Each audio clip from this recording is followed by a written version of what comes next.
Hello everyone, welcome to exam TG.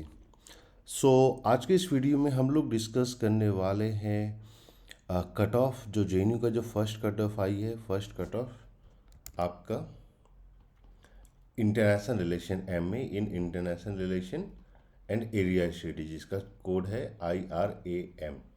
तो इसी का फर्स्ट कट ऑफ के बारे में हम लोग डिस्कस करने वाले हैं।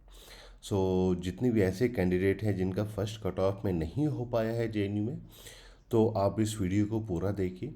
और जितनी भी ऐसे कैंडिडेट हैं जो 2024 में आप लोग एग्ज़ाम देने वाले हैं, तो आपको पता चल जाएगा कि आप जिस भी कैटेगरी में अप्लाई करने वाले हैं उस कैटेगरी का ऑन एवरेज कितना कट ऑफ जाता है।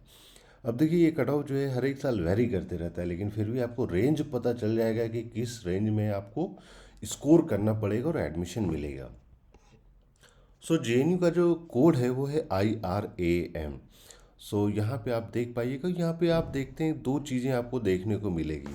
पहला हो जाता है आपका UR का कट ऑफ रैंक और कट ऑफ मार्क्स। तो ये वो ओपन रैंक है, वो लास्ट कैंडिडेट का जिसका एडमिशन हुआ है इंटरनेशनल रिलेशन में, और यहीं ये वो मार्क्स है जो स्कोर हुआ है, जो स्कोर किया है उस कैंडिडेट ने। अब यहाँ पे आप एक चीज़ देखिएगा कि सारे जो मार्क्स हैं ये आपके लेस देन 100 है। अब बहुत सारे कैंडिडेट का ये क्वेश्चन है कि सर जैसे यहाँ 67 है, मेरा तो 80 मार्क्स आया है CUET में आउट ऑफ 300, तो क्यों नहीं एडमिशन हुआ है, मेरा कट ऑफ लिस्ट में नाम क्यों नहीं आई है। तो सबसे पहले मैं आपको बता दूं कि ये जो आप यहाँ पे सारा जो देख रहे हैं लेस देन 100, ये परसेंटेज के टर्म्स में है। परसेंटेज कैसे कैलकुलेट किया जाता है, तो आपको पता होना चाहिए कि जैसे जेईई का जो एडमिशन है वो CUET के थ्रू होता है। अब CUET में पार्ट ए होता है जिसमें 25 क्वेश्चंस पूछे जाते हैं 100 मार्क्स के लिए, और पार्ट बी होता है जिसमें 75 डोमेन स्पेसिफिक क्वेश्चंस, मतलब पॉलिटिकल साइंस, और ये होता है आपका 300 मार्क्स के लिए। ये आपका जनरल सेक्शन होता है और ये आपका डोमेन हो गया। तो जेएनयू जो है सिर्फ आपके 300 मार्क्स को, यानी पार्ट बी के मार्क्स को ही, जो आपने out of 75 question part B के अटेम्प्ट किए हैं, स्कोर किए हैं, उसी को कंसीडर करती है for the preparation of cut off list. अब जेएनयू क्या करती है कि इसमें आपने मान लीजिए कि 180 स्कोर किया है, तो 180 को ये परसेंटेज में कन्वर्ट करेगी। तो 180 डिवाइडेड बाय 300 इंटू 100, तो ये हो जाता है आपका 60%। तो यहाँ आप जो भी देख रहे हैं ये यही परसेंटेज टर्म्स में है, और फिर इस परसेंटेज में जो भी आपका डिप्रीविएशन पॉइंट है वो ऐड होके फाइनली जो है फाइनल परसेंटेज कट ऑफ निकल जाता है। इसलिए ये जो है आपके 300 में से आपने जितने परसेंटेज के टर्म्स में स्कोर किए हैं ये वो मार्क्स हैं। तो जितने भी ऐसे कैंडिडेट हैं जो प्रिपरेशन कर रहे हैं अगले साल के लिए, तो एग्ज़ाम टेजी की तरफ से classes, question bank, everything provide की जाती है। उसके लिए आपको 8448878849 पे कॉल या मैसेज करना है, और किस तरीके से आपको क्लासेस, कौन कौन सी स्टडी मटेरियल, कैसे स्टडी मटेरियल टेस्ट सीरीज मिलता है, वो सारी की जानकारी आपको दी जाएगी। अब आइए डिटेल में एक बार देख लेते हैं। यहाँ पे हम लोग सभी कैटेगरी के कट ऑफ के बारे में डिस्कस करेंगे। ये पहला है आपका जनरल कैटेगरी। तो लास्ट कैंडिडेट का जो एडमिशन हुआ है वो 114 रैंक पे, और जो कट ऑफ मार्क्स है परसेंटेज के टर्म में वो है 67। तो अगर आप इसको आउट ऑफ 300 सभी कैटेगरी में कन्वर्ट करना चाहते हैं, तो जो भी आप यहाँ पे देखते हैं उसको मल्टीप्लाई बाय 3 कर दीजिए। तो 67 इंटू 3 अगर आप करते हैं तो आपका हो जाएगा 201।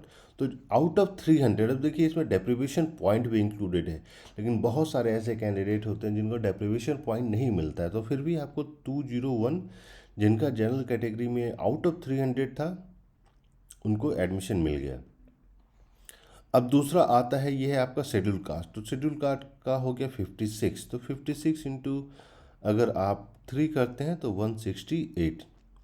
फिर है शेड्यूल ट्राइब, तो 50.33, तो यानी आपका 151। ये है आपका PWD कैंडिडेट। PWD कैंडिडेट का 47, यानी आपका हो गया 141। नेक्स्ट है आपका OBC कैंडिडेट। तो ये हो गया 60.66 मल्टीप्लाई बाय अगर आप 3 करते हैं तो 182। और फाइनली आ जाता है आपका EWS कैंडिडेट। तो EWS का 162.66, तो ये आ जाएगा 188 मार्क्स। सो ये सारे जो है आपके अलग अलग मार्क्स हैं कि जितने भी उस कैटेगरी में स्टूडेंट ने इससे ज़्यादा स्कोर किया है तो उनको जो है जेएनयू में फर्स्ट कट ऑफ में एडमिशन मिल गई है। तो एक बार क्विकली देख लेते हैं जनरल कैटेगरी का जो जेएनयू का फर्स्ट कट ऑफ था इंटरनेशनल रिलेशन के लिए 201। शेड्यूल कास्ट का हो गया आपका 151। शेड्यूल ट्राइब्स का हो गया आपका 141। सॉरी, शेड्यूल कास्ट का 168 है। शेड्यूल ट्राइब का 151। पीडब्ल्यूडी जो डिफरेंटली एबल कैंडिडेट्स हैं उनका 141। आपका ओबीसी का हो गया 182 और ईडब्ल्यूएस कैंडिडेट का हो गया 188। सो अब आपको दूसरा जो चीज़ इसमें देखना है कि आप कन्फर्ट कर सकते हैं कि कितने क्वेश्चंस आपको सही होना चाहिए। तो उसको कैसे कैलकुलेट किया जाए उसके बारे में हम लोग सेपरेट वीडियो में डिस्कस करेंगे।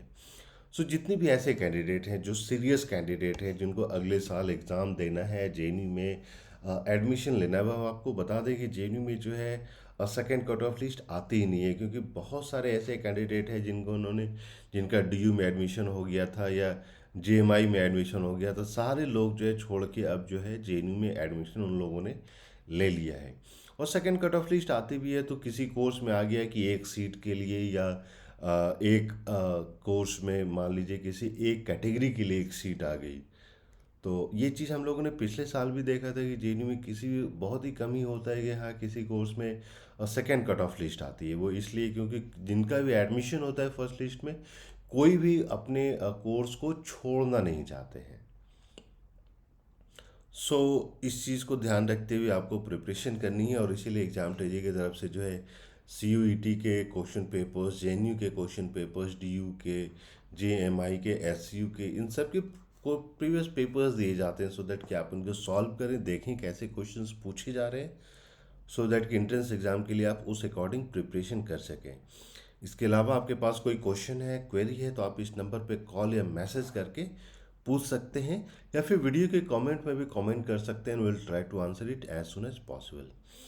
इसके अलावा अगर अभी तक चैनल को आपने सब्सक्राइब नहीं किया है तो प्लीज़ सब्सक्राइब कर लें और नोटिफिकेशन बेल भी दबा लें सो डैट जो भी इम्पोर्टेंट अपडेट होता है आइदर प्रिपरेशन से रिलेटेड, एग्ज़ाम से रिलेटेड, जो भी इम्पोर्टेंट अपडेट होता है वो सारा अपडेट आपको मिलता रहे।